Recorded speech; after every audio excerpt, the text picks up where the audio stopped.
Nhanh quá, lực lắm. Oh my god.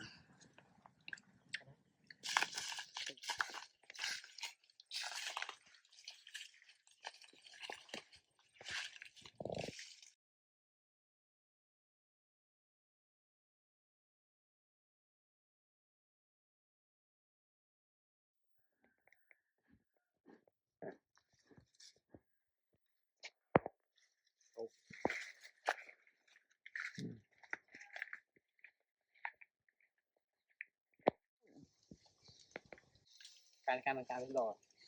Wow. Bay.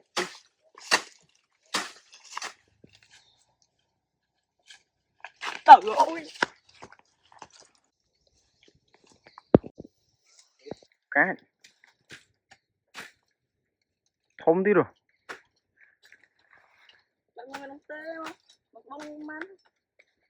Thì nó ai thì chắc.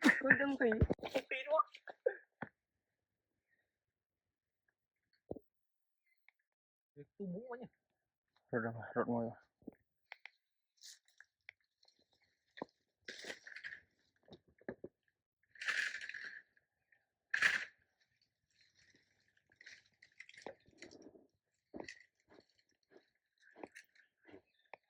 Nó chưa được bớt.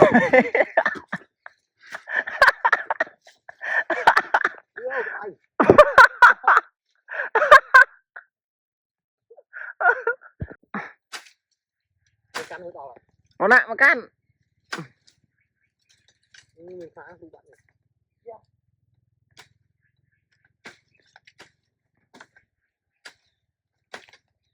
Vâng, cô mấy ông rồi. Cô ông rồi. Bài chứ nụ, bài từ nụ. Tê nó cho rau. Bài. Mấy đứa. Chuan lần rồi. Người phá tới tay bắt nó nè, tay bắt cặp vào trời.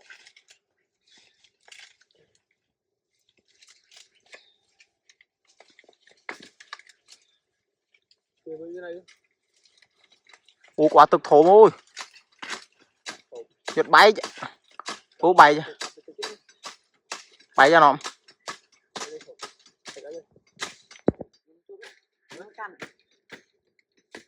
Bay ơi. Nè mà cặp con này đừng. Bay từ cái bên nào. Bay từ. Ô từ mấy tuổi.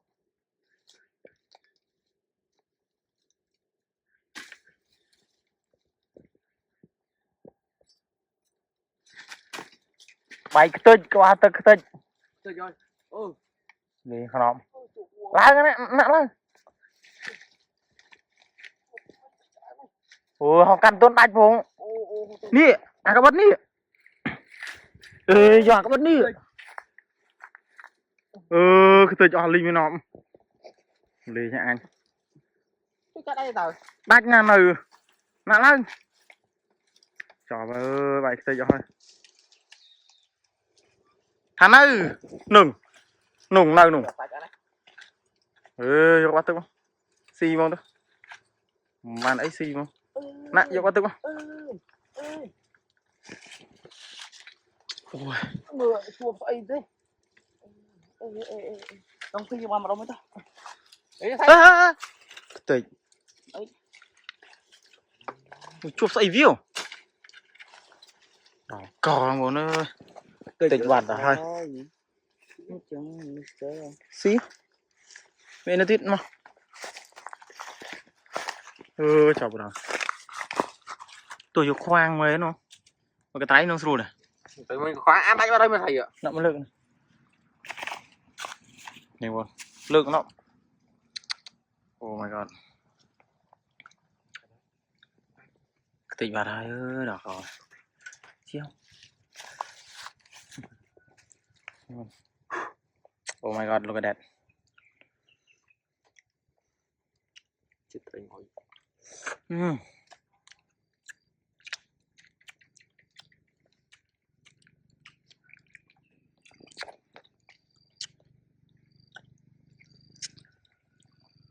mình cái này mình rom rồi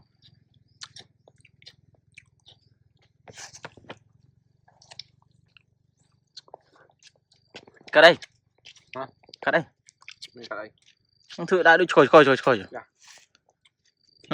đồng không biết nó chơi đâu ala berong terus này còn là tứa nghe người ta ai mà đằng ham mừ giờ như thế không khám nữa cục hàng này Ừ. cái thịt ở bên này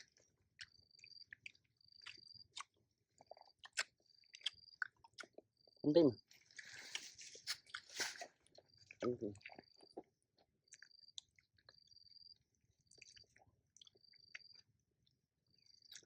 tới chứ không video tao chết đi ngồi